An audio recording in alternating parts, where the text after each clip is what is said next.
Didatangi petinggi TNI, Direktur Penyidikan KPK Brigjen Asep Guntur mundur.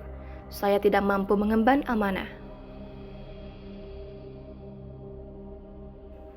Brigjen Asep Guntur Rahayu dikabarkan mengundurkan diri dari jabatannya sebagai Direktur Penyidikan sekaligus pelaksana tugas Deputi Penindakan dan Eksekusi KPK. Pengunduran diri tersebut buntut operasi tangkap tangan dalam kasus dugaan suap pengadaan proyek alat deteksi korban reruntuhan. Juga penetapan tersangka para pejabat Basarnas menjadi polemik. Diberitakan sebelumnya, Komandan Pusat Polisi Militer TNI Marsda Agung Handoko mengatakan OTT dan penetapan tersangka pada pejabat Basarnas menyalahi ketentuan yang ada. Yakni ketentuan yang dimaksud adalah Undang-Undang Nomor 31 Tahun 1997 tentang Peradilan Militer. Hal ini berujung pada KPK meminta maaf kepada TNI yang mengakui telah melakukan khilafan. Hingga akhirnya menggaung kabar soal Brigjen Asep Guntur Rahayu mengundurkan diri. Berdasarkan pesan yang diterima tribunnews.com, pengunduran diri Brigjen Asep disampaikan melalui aplikasi pesan singkat. Terkait surat resmi disebut akan diberikan pada Senin 31 Juli mendatang.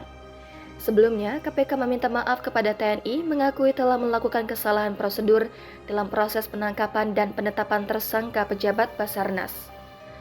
Yang saya hormati, saya cintai dan saya banggakan, pada hari ini KPK bersama TNI yang dipimpin oleh para Kapus POM TNI beserta rekan-rekan. Jadi tadi di atas sudah melangsungkan audiens terkait dengan penanganan perkara di Basarnas yang terjadi dan yang dilakukan tangkap tangan oleh tim dari KPK. Dalam pelaksanaan tangkap tangan itu ternyata tim menemukan mengetahui adanya anggota TNI dan kami paham bahwa tim penyelidik kami mungkin ada kehilafan, ada kelupaan bahwasanya manakala ada melibatkan TNI harus diserahkan kepada TNI, bukan kita yang tangani, bukan KPK, karena lembaga peradilan sebagaimana diatur dalam Undang-Undang Nomor 10 Pasal 10 Undang-Undang Nomor 14 Tahun 1970 tentang pokok peradilan itu diatur ada 4 lembaga peradilan: peradilan umum, peradilan militer, peradilan tata usaha negara, dan peradilan agama. Nah, peradilan militer tentunya khusus anggota militer. Peradilan umum tentunya untuk sipil.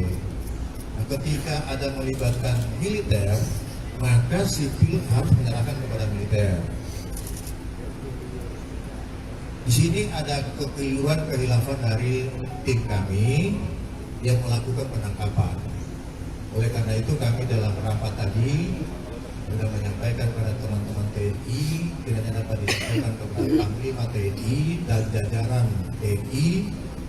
Atas kehilafan ini kami mohon dapat dimaafkan, dan ke depan kami akan berupaya kerjasama yang baik antara TNI dengan KPK dan aparat penegak hukum yang lain dalam upaya penanganan pemberantasan tindak pidana korupsi.